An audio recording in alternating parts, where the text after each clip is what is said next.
Hello, and welcome to the Torah Outreach Program, Erev Shabbos Burst of Inspiration. Today's Burst of Inspiration is sponsored by Mr. Mikey and Mrs. Chana Katz, Lila Nishmas, Meir Chaim Ben Avram, Mr. Michael Evan, a dear friend of the entire community, a wonderful father and wonderful grandfather. Parshas Bahloscha. Interesting story about Miriam. I need to give you the background. Miriam overheard Tzipporah, Moshe's wife, complaining when she heard Eldad and Medad were becoming Nevi'im prophets. She said, "Oi, they're poor wives." Miriam asked her sister-in-law Tzipporah, she was Moshe's sister, "What do you mean they're poor wives?" She said, "Oh, they have to divorce. Their husbands have to divorce them if they're going to be prophets, if they're going to be Nevi'im." Miriam was confused. She had prophecy. She didn't have to divorce her husband. Aaron had prophecy. He didn't have to divorce his wife. So she went to Aaron, her younger brother, Moshe's older brother, and said, "What's going on here? Why does Moshe feel he has to divorce his wife? Maybe you can talk some sense into him." The three of them were immediately called into the Mishkan, into the Ohel Moed, for a meeting by God himself. And he said, "How dare you speak about my servant Moshe? He's different than every other Navi. B'chol beisi ne'eman. He is reliable in my entire household, so to speak. How dare you judge him? How dare you speak badly about him?" Miriam was then afflicted with tsaras, the spiritual disease that comes from speaking badly, lashon hara. But what did she do really? Did she tell it to the world? Did she go around thinking, I think my brother is a horrible husband? Did she tell anyone else besides Aaron? Did she do it out of malice, anger, jealousy? She loved Moshe. This is her little brother. She risked her life for him back in Mitzrayim. In Egypt, when he was floating down the river, she watched him. And she got a nursemaid, her own mother, to nurse him.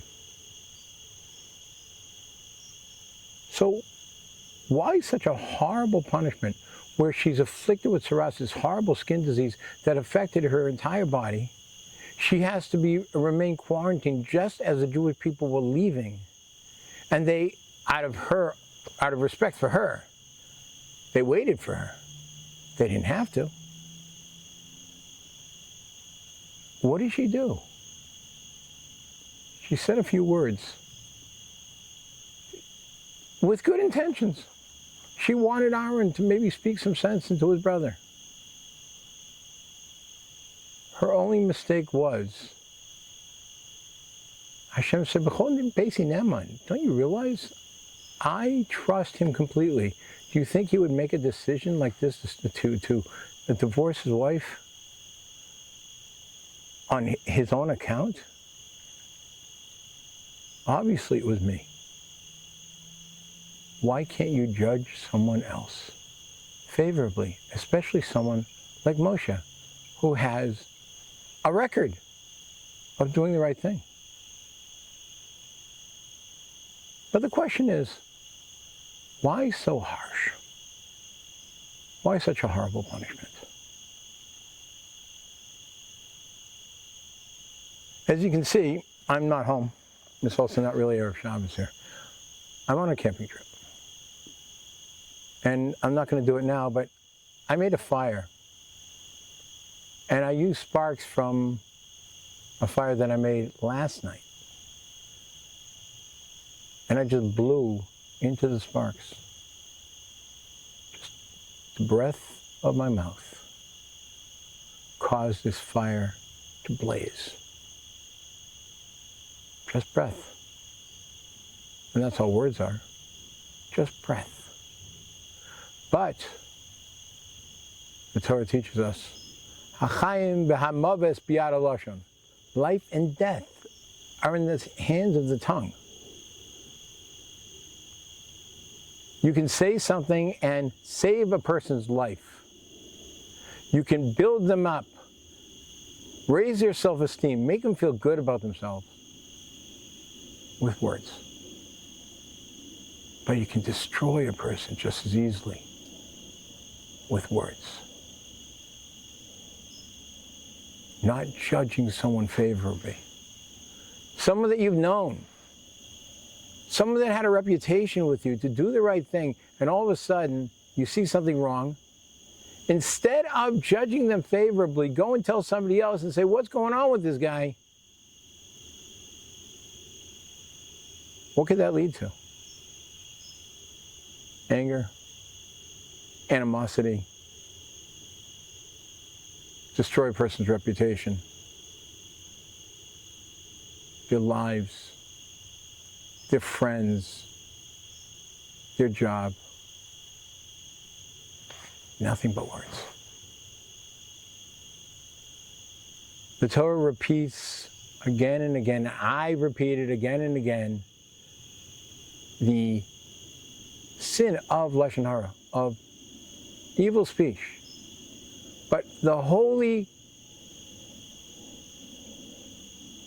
woman, Miriam, the Tzaddikus, the sister of Moshe, she herself was on the level of prophecy.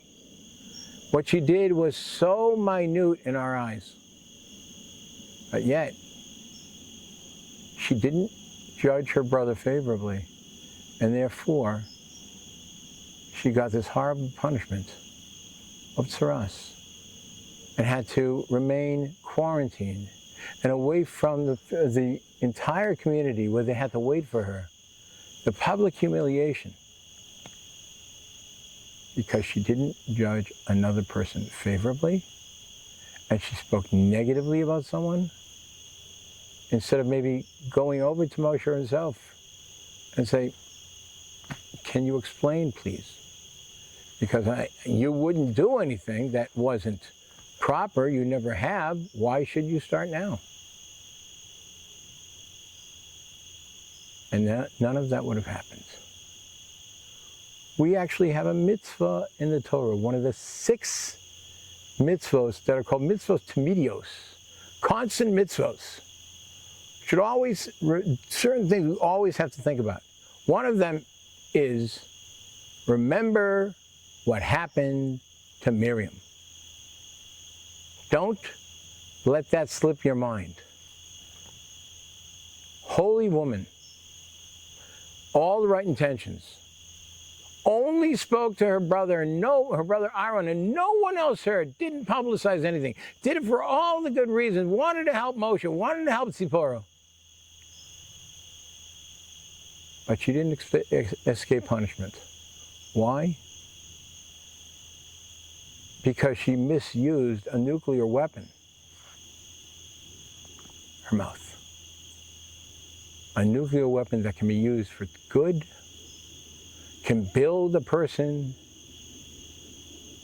can build a community, and for bad, can destroy a person forever.